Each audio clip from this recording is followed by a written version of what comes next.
Hello my dear friend, welcome to education point online. So friend, कैसे हैं आप लोग? आई होप बहुत अच्छे होंगे। मेरे प्यारे बच्चों, आज हम लोग बात करने वाले हैं मैथमेटिक्स 2 के सिलेबस एंड क्लास अनाउंसमेंट के बारे में फॉर आरजीपीवी यूनिवर्सिटी भोपाल। तो भैया, आप कर रहे हो बीटेक, अपना एग्जाम दे चुके हो फर्स्ट सेमेस्टर का और आप आ चुके हो सेकंड सेमेस्टर में। तो आप जैसे सेकंड सेमेस्टर में आए होंगे, किसी ना किसी ने आपको यह बताया होगा कि भैया M2 बड़ा टफ है, M2 बड़ा टफ है, ये पेपर तो निकलता नहीं है ना। तो एक बात आप समझना बेटा, मैथमेटिक्स कोई टफ नहीं है, लेकिन आप इसको इग्नोर नहीं कर सकते। भले आप तेज हो मैथ में, आप यूनिवर्सिटी के टॉपर रहे हो, है ना, आप अपने स्कूल के टॉपर रहे हो, आप अपने स्टेट के टॉपर रहे हो, है ना, या तो आप 12 में बहुत कम नंबर लेकर आए हो, ये भेदभाव नहीं करता। इतना आप समझ लो कि आपका मैथमेटिक्स जिस लेवल पे भी है, अगर आप M2 में मेहनत करोगे तभी आपका जो पेपर है वो क्लियर होगा। तो आपको अपने पीछे आभास में नहीं रहना कि और हम तो मैथ में बड़ा तेज है, हम तो ये कर लेंगे, हम तो वो कर लेंगे, ये वाले चक्कर में बस आपको नहीं फंसना है। मैंने ऑलरेडी एक वीडियो बनाया है कि भैया बच्चे क्या गलती करते हैं मैथमेटिक्स 2 में, लिंक मैं आपको डिस्क्रिप्शन पे दे दूंगा। तो सिलेबस के बाद उस वाले वीडियो को देखने की जरूरत है, ठीक है। चलिए भैया, तो बहुत नेगेटिव बातें हमने कर ली कि सर क्या है, सर अरे सर अरे अरे अरे। तो एक बात आप समझना, आप मैथमेटिक्स 2 के लिए यार इधर उधर मत भटकना। मैं बच्चों को देखता हूं कि बच्चे यूट्यूब पे जाते हैं, पढ़ते हैं। मैं आपको एक बात बताऊं कि यूट्यूब पे ना सारा कंटेंट आपको मिल जाएगा, सारा कंटेंट। मैं कुछ ऐसा नहीं करवा रहा हूं, यूट्यूब पे आपको सारा कंटेंट मिल जाएगा, लेकिन वो कंटेंट पढ़ने के बाद आपको जो कॉन्फिडेंस है ना वो नहीं आ पाएगा। और भाई M2 में कॉन्फिडेंस का बहुत ज्यादा रोल है, इसलिए सभी बच्चों से मैं रिक्वेस्ट करूंगा कि भैया मैथमेटिक्स 2 में रिस्क मत लेना, ठीक है। आपको भले पैसा बचाना हो, आपको कुछ भी करना हो, भाई मैथमेटिक्स 2 के लिए भले आप मुझसे कुछ पढ़ो ना पढ़ो, लेकिन मैथमेटिक्स 2 पढ़ लेना भाई साहब। क्योंकि मुझे बड़ा अफसोस होता है कि जब बच्चे पेपर बैक लगाकर आते हैं, और सबसे ज्यादा चांसेस रेगुलर पेपर में ही होता है। आप जो एग्जाम अभी दोगे आपका रेगुलर पेपर होगा, सबसे ज्यादा चांसेस है। अभी आपके पास पूरा 3 से 3.5 महीना है, आराम से आप कवर अप कर लोगे, ठीक है। इसलिए भैया ये जो मैथमेटिक्स 2 का डर है, ये आपको बस अपने दिमाग से हटा देना है। बस आप इतना समझो कि आपको मेहनत करना है, ठीक है। चलिए बेटा, तो मैं आपको सिस्टम बता देता हूं, सिस्टम आपको किस तरीके से फॉलो करना है। जैसे अगर यूनिट नंबर 1 की बात करें, तो यूनिट नंबर 1 क्या है बेटा? Ordinary differential equation. ये थोड़ा बड़ा चैप्टर है ना। इसमें कम से कम मेरे कोर्स में 60+ लेक्चर्स हैं। इस बार मैंने इसको अपडेट भी कर दिया है, कुछ चीजें मैंने हटाई भी और कुछ चीजें मैंने ऐड भी इसमें करी है, ठीक है। अगर हम लोग यूनिट नंबर 2 की बात करें, तो ये भी आपका ऑर्डिनरी डिफरेंशियल इक्वेशन 2 है। मतलब समझ लो दोनों आपका एक ही चैप्टर है, और ये भी क्या है मेरे प्यारे बच्चों, पूरा अपडेटेड है, ठीक है। तो देखो, आपने क्लास 12 में पढ़ा होगा, क्या पढ़ा है बेटा? आपने पढ़ा था डिफरेंशियल इक्वेशन। तो डिफरेंशियल इक्वेशन के 2 पार्ट होते हैं, एक आपका होता है ऑर्डिनरी डिफरेंशियल इक्वेशन और एक आपका होता है पार्शियल डिफरेंशियल इक्वेशन, ठीक है। तो देखो, ऑर्डिनरी डिफरेंशियल इक्वेशन आपको यूनिट नंबर 1 और 2 में पढ़ना है, और ये जो आपका पार्शियल डिफरेंशियल इक्वेशन है, ये आपको पढ़ना है यूनिट नंबर 3 में। तो अगर आपको मैं यूनिट नंबर 3 बताऊं, तो यूनिट नंबर 3 आपका क्या है? Partial differential equation.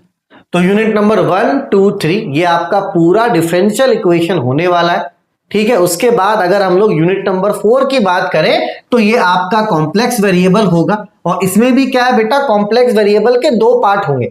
एक आपका होगा मानकर चलो डिफरेंशिएशन का पार्ट, और दूसरा आपका क्या होगा मेरे प्यारे बच्चों? इंटीग्रेशन का पार्ट, ठीक है। तो कॉम्प्लेक्स वेरिएबल में भी 2 पार्ट है, एक डिफरेंशिएशन का पार्ट है और दूसरा इंटीग्रेशन का पार्ट है, ठीक है। चलो अब आते हैं मॉड्यूल नंबर 5 में, जो कि है आपका वेक्टर कैलकुलस। और वेक्टर कैलकुलस में भी 2 पार्ट है मेरे प्यारे बच्चों, एक है आपका डिफरेंशिएशन का पार्ट और इसमें आपका दूसरा इंटीग्रेशन का पार्ट। अब देखो होगा क्या, अगर मैं इसको आपको डिटेल में बताऊं तो आपके सर के ऊपर से भी जाएगा, क्योंकि टॉपिक्स के साथ अभी आप उतने फैमिलियर नहीं हो। तो कुल मिलाकर ये है कि स्टार्टिंग के 3 यूनिट आपको डिफरेंशियल इक्वेशन पढ़ना है, यूनिट नंबर 4 आपका कॉम्प्लेक्स वेरिएबल है और यूनिट नंबर 5 आपका वेक्टर कैलकुलस है, ठीक है, चलिए तो सबसे बड़ा सवाल ये उठता है कि सर हम लोग स्टार्ट कैसे करेंगे, है ना। सबसे बड़ा सवाल ये उठता है कि सर हम स्टार्ट कैसे करेंगे। तो देखो एक बात आप समझो, इस बार थोड़ा सा पैटर्न हो सकता है कि मैं चेंज करवाऊं। हर साल मैं कौन से पैटर्न पे चलता था वो मैं आपको बताता हूं। जैसे हम लोग स्टार्ट करते थे सबसे पहले यूनिट नंबर 5 से। अब आप बोलोगे सर 5 से क्यों स्टार्ट करते थे। देखो 5 जो है ना बेटा, ये थोड़ा सा क्या है, टफ है। तो जब आप इसको पहली बार पढ़ोगे ना, तो ये आपको मानकर चलो 50% समझ में आएगा, आधा आपके सर के ऊपर से चला जाएगा, ठीक है। और होता क्या, अगर इस वाले यूनिट को आप लास्ट में पढ़ोगे ना, तो लास्ट में टाइम कम बचता है और बच्चे क्या करते हैं भाई साहब, इस यूनिट को छोड़ देते हैं, क्योंकि इसमें जो न्यूमेरिकल्स है वो बड़े बड़े हैं और इसमें जब न्यूमेरिकल पूछा जाता है तो 14 मार्क्स तक का न्यूमेरिकल पूछा जाता है। तो हम लोग स्टार्ट कहां से करेंगे बेटा, हम लोग स्टार्ट करेंगे यूनिट नंबर 5 से, ठीक है। चलो उसके बाद हम लोग कहां पर आएंगे, उसके बाद हम लोग आएंगे यूनिट नंबर 1, ठीक। उसके बाद आप क्या करोगे, unit number 1 ordinary differential equation करोगे, ठीक है। चलो उसके बाद आप क्या करोगे मेरे प्यारे बच्चों, उसके बाद आप करोगे यूनिट नंबर 2, ठीक। उसके बाद आपका पैटर्न क्या होगा, उसके बाद आपका पैटर्न होगा यूनिट नंबर 3। उसके बाद आप पढ़ोगे यूनिट नंबर 4 जो कि है आपका कॉम्प्लेक्स, ठीक है। यूनिट नंबर 3 क्या है बेटा, आपका partial differential equation. Unit number 2 क्या था, ऑर्डिनरी डिफरेंशियल इक्वेशन, ठीक है। और उसके बाद आप फिर से पढ़ोगे क्या, यूनिट नंबर 5। आप क्या पढ़ोगे बेटा, फिर से यूनिट नंबर 5 पढ़ोगे, ठीक है, जो कि आपका क्या है, वेक्टर कैलकुलस। तो ये पैटर्न मैं बच्चों को फॉलो करवा रहा था। तो यहां पर आप देखो कि वेक्टर से आपको स्टार्ट करना है और वेक्टर पे फिर जाकर क्या करना है बेटा, आपको खत्म करना है। वेक्टर से स्टार्ट करना, वेक्टर पे खत्म करना है। तो जब आप एक बार वेक्टर पढ़ोगे तो आपके सर के ऊपर से जाएगा, लेकिन जब आप दोबारा इसको रिवीजन करोगे ना, तो ये आपको 100% समझ में आ जाएगा। ये आपको 100% समझ में आ जाएगा, ठीक है। चलिए बेटा, तो ये वाला पैटर्न कौन फॉलो करेगा, ये वाला जो पैटर्न है ये कौन फॉलो करेगा, ये ऐसे बच्चे फॉलो करेंगे जिनको ऐसा लगता है कि उनका मैथ्स थोड़ा अच्छा है, जिनका मैथ्स थोड़ा अच्छा है तो वो इस वाले पैटर्न को फॉलो करेगा। और जिस बच्चे को लगता है कि नहीं मेरा मैथ्स वीक है सर, हमसे इतना सिलेबस नहीं हो पाएगा, हम इतना पढ़ेंगे तो हम थोड़े से है ना, थोड़े से ऑल बॉल हो जाएंगे, तो आपको क्या करना है बेटा, है ना, जो थोड़े से वीक स्टूडेंट जिनको मैथ्स से थोड़ा सा डर लगता है, वो कौन सा पैटर्न फॉलो करेगा, वो पैटर्न फॉलो करेगा। सबसे पहले वो पढ़ेगा यूनिट नंबर 1, ठीक है, और ये यूनिट नंबर 1 पूरा पढ़ेगा, ठीक है। जैसे यूनिट नंबर 1 हो जाएगा वो आ जाएगा यूनिट नंबर 2 में, और क्या पढ़ेगा बेटा, वो पढ़ेगा वेरिएशन ऑफ पैरामीटर। वो क्या पढ़ेगा बेटा, वेरिएशन ऑफ पैरामीटर। सिर्फ एक टॉपिक पढ़ेगा यूनिट नंबर 2 का, ठीक है। चलिए उसके बाद ये बच्चा क्या पढ़ेगा, उसके बाद ये बच्चा पढ़ेगा unit number 3 partial differential equation, जो कि पूरा पढ़ेगा, ठीक है बेटा। चलिए उसके बाद यूनिट नंबर 4 में और यूनिट नंबर 5 में कोई एक, ओनली 1, बस इस पैटर्न से वो बच्चा तैयारी करेगा। आराम से मानकर चलो जो मेरा बच्चा है वो पास हो जाएगा। अब देखो बेटा एक बात समझो, अगर कोई 2 रोटी खा सकता है, उसके पेट में ऐसा है कि वो 2 रोटी ही खाता है, तो अगर जबरदस्ती हम 4 रोटी घुसाने की कोशिश करेंगे तो वो उल्टी करेगा ही करेगा, ठीक है। इसलिए भैया जिसको लगता है कि नहीं यार मैथ्स टफ है, हमसे नहीं हो पाएगा, थोड़ा सा कॉन्फिडेंस लो है, तो वो इस वाले पैटर्न को फॉलो करो। आपको यूनिट 1 पूरा पढ़ना है, 3 पूरा पढ़ना है, 4 5 में कोई एक पूरा पढ़ना है। तो बस उसको कुल मिलाकर कितने यूनिट्स पढ़ने हैं बेटा, उनको पढ़ने 3 यूनिट्स, बस 3 यूनिट पढ़ो, आराम से आप पास हो जाओगे।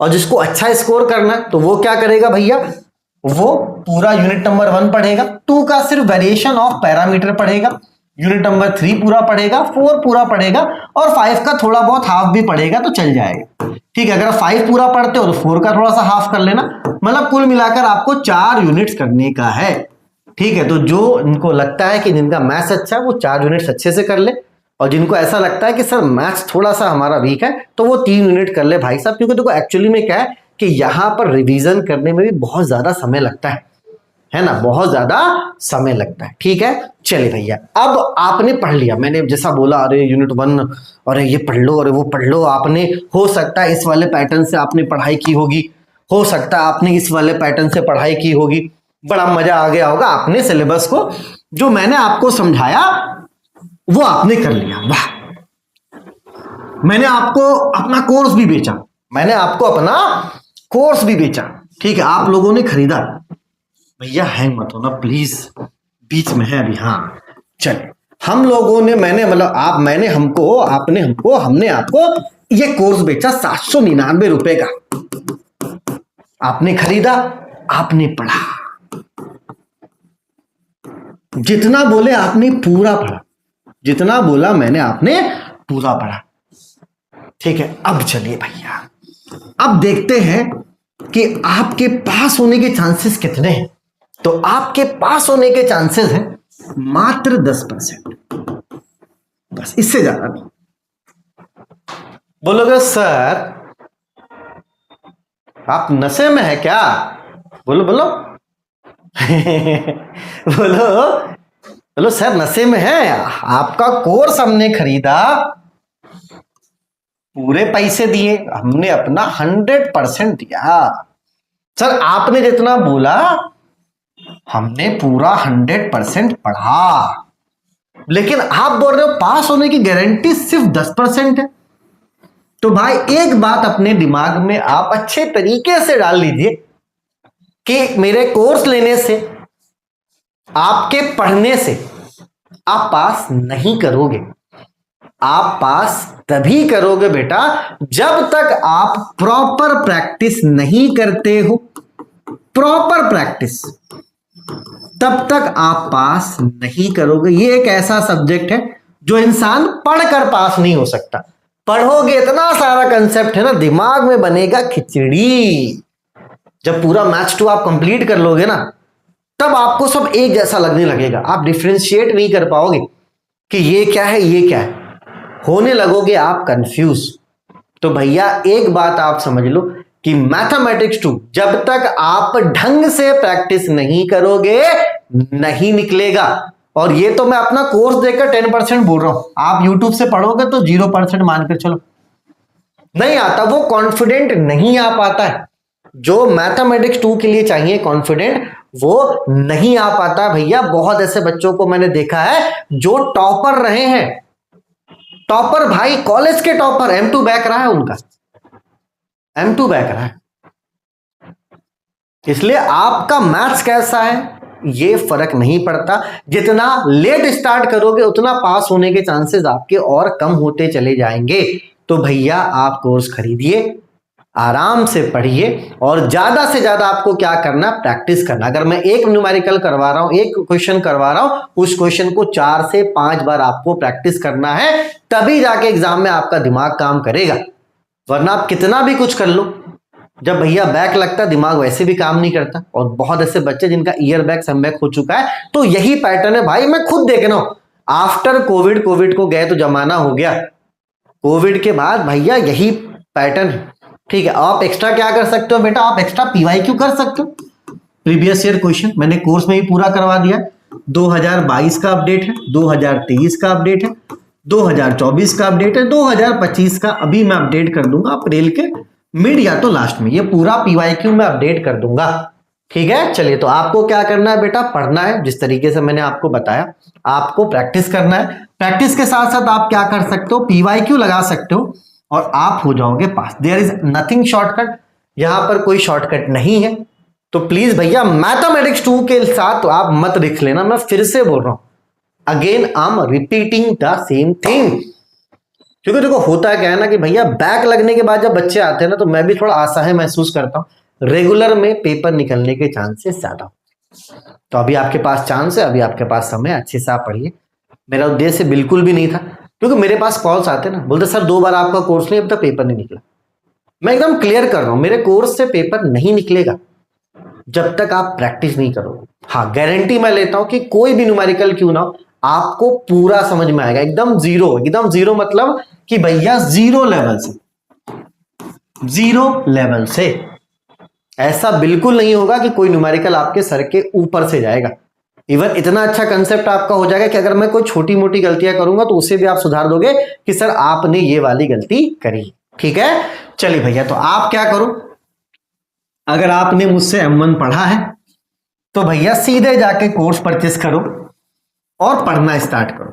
और जिसको भैया भरोसा नहीं है तो मैं आपको लिंक डिस्क्रिप्शन पे दे रहा हूं, ठीक है। आप 3 लेक्चर डिफरेंशिएशन के देखो, डेमो में आप 1 लेक्चर इंटीग्रेशन का देखो, ठीक है। आपको मैं यूनिट नंबर 5 के कम से कम 5 लेक्चर्स दे देता हूं, ठीक है, उसको आप पढ़ लो। अगर आपको अच्छा लगता है तो आप हमारा 2 एप्लीकेशन है, दोनों में आपको मैथमेटिक्स 2 का कोर्स मिल जाएगा,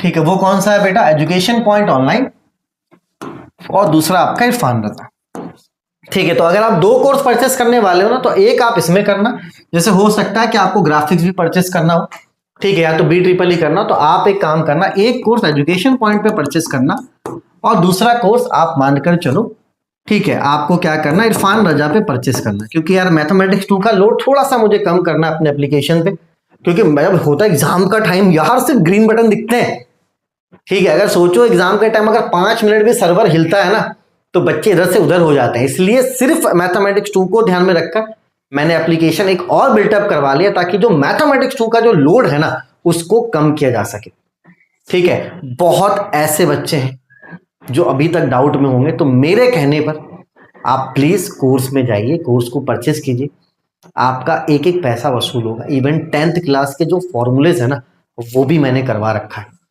ठीक है। एकदम कोर्स अप टू डेटेड है, आपको उसमें कुछ 4 साल पुराने वीडियोस भी मिलेंगे, आपको कुछ 4 दिन पुराने वीडियोस भी मिल जाएंगे। तो वो कोर्स पूरा अप टू डेटेड है आपके एग्जाम के हिसाब से। जब आप पढ़ लोगे, नो डाउट, आपको बिल्कुल भी मैथमेटिक्स 2 के लिए डाउट नहीं करना, ना दिमाग में रखना है। बस जो चीजें मैंने आपको बताई बेटा उनको आप फॉलो करो, है ना। और अगर आप लेट करते हो तो भाई इसका भुगतान आपको करना पड़ेगा, क्योंकि अभी आपके पास इतना समय है कि आप अच्छे से सिलेबस को कवर करके रिवीजन कर लोगे, प्रॉपर प्रैक्टिस कर पाओगे। क्योंकि मैंने क्या बोला कि फिर लास्ट में अगर बच्चे कोर्स लेते हैं ना, कहां फंसते हैं कि सर आपका कोर्स तो ले लिए, पढ़ भी लिए, फेल हो गए। इस वाले कहानी पे प्लीज आपको नहीं जाना है बेटा। आपको कोर्स लेना है, आपको पढ़ना है, आपको प्रैक्टिस करना है, आपको PYQ लगाना, तभी जाकर आप पास करोगे, ठीक है। तो ये 4 चीजें जो करेगा बेटा वो पास करेगा। अगर आपको गलती करना है तो भैया कर सकते हो कोर्स, और आप मानकर चलो कि सिर्फ पैसा मतलब कोर्स लेकर सिर्फ पढ़कर आप फेल होगे, पास होने वाले नहीं। कंसेप्ट बहुत सारे हैं बेटा, ठीक है। चलो, उसके अलावा अगर आपको ग्राफिक्स का कोर्स लेना उसका भी फीस 799। और भैया फीस को लेकर बड़े बच्चे बोलते हैं कि सर फीस बहुत ज्यादा है। भाई साहब 2020 से फीस वही है और 2030 तक भी वही रहेगा, ठीक है। मैथमेटिक्स 2 के लिए आपको बिल्कुल भी डाउट नहीं रखना मन में, ठीक है। चलिए बेटा, अपने और अपनों का खूब ख्याल रखिए, फटाफट से कोर्स परचेस कीजिए, है ना, और फटाफट से पढ़ना स्टार्ट कर दीजिए। तब तक अपने और अपनों का खूब ख्याल रखो। Take care, bye bye, tata tata Tata.